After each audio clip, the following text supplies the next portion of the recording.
Welcome to this video, which focuses on the angle between two lines in 3 dimensions.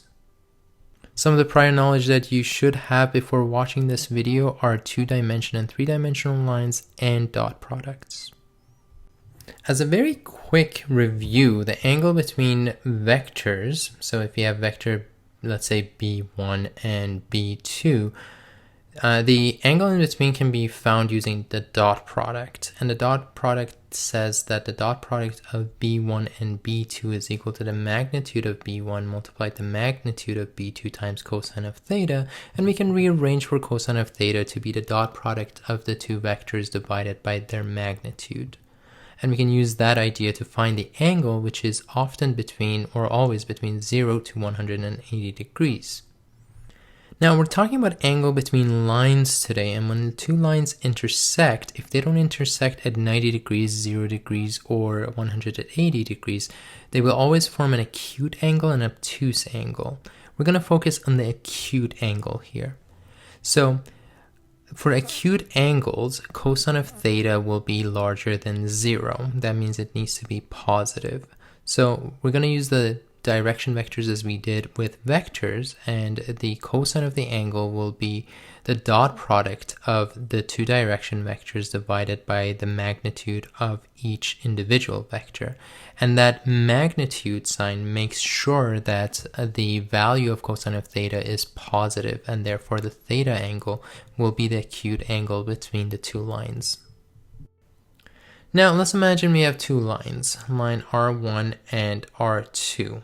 And to figure out when they're parallel and perpendicular, we are going to use their direction vector. So two lines will be parallel then if their direction vector is a scalar multiplication of each other. So for example, b2 is some value k multiplied by b1. And the two vectors will be perpendicular if the dot product between their direction vector is equal to 0. Just like it was when we had vectors. When the dot product of two vectors is 0, that means they are perpendicular. Finally, two lines are coincident, meaning that they lie on top of each other if they are parallel, so meaning that they're going either in the same direction or opposite direction, and that they share a point. The summary of the concepts of this video is fast forwarded here, so if you want to pause the video and write any information down, please feel free to do so. And now we're going to look at two examples. For the very first example, we will give you two lines, and we want you to determine whether the lines are parallel, perpendicular, coincident, or neither. I like to start these questions off by checking to see if the two lines are parallel. If they're parallel, they could be coincident. If they're not parallel, that means they cannot be coincident. So we need to check to see if they are a scalar multiply of each other, and we're going to check that by using their direction vector. So here, direction vector for R1, 3, negative 6, 3, is it equal to k multiplied by the direction vector of line 2, which is 2, negative 4, 2. When we do the equations for x, y, and z component, we get that the k value is consistently 3 over 2, meaning that the two lines are parallel. Now, since they're parallel, they could be coincident or maybe not, but to check that, we need to just check to see if they share a point. So we can take any point on R2 or R1 and see if it lies on the other line. In this case, we're going to check for the points on R2, which is 1, negative 2, 3. I know I made a mistake by writing 2, negative 2, 3, and see if it lies on line R1. So we'll check this. We will put 1, negative 2, 3 and see if that is equal to 1, 1, 3, equation of R1, plus t multiplied by 3, negative 6, 3. We're going to do a calculation for the x component, y component, z components, and to see the t values and see if they're consistent. So when we do this, we will get a t value of 0 for the x component, t value of 1 over 2 for the y component, and a t value of 0 for the z component, and that means that they are not coincident. If the t value was consistent, that means the lines would be coincident. For the next question, we want to determine the angle between two lines. We got line 1 written in Cartesian form and line 2 written in vector form. To find the angle, we will need both of the direction vectors. So direction vector for B1 is 3.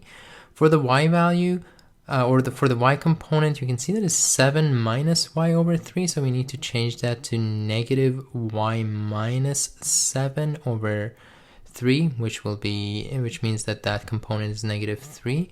And finally, for the z component, it is just 1. To find the direction vector for line 2, it's easy. It's just whatever is being multiplied by t, and in this case, it will have components 1, 2, and 1.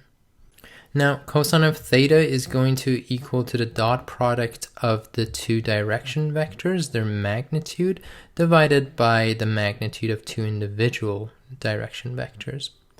To find the dot product, we multiply the x, y, and z components together, and we sum them up.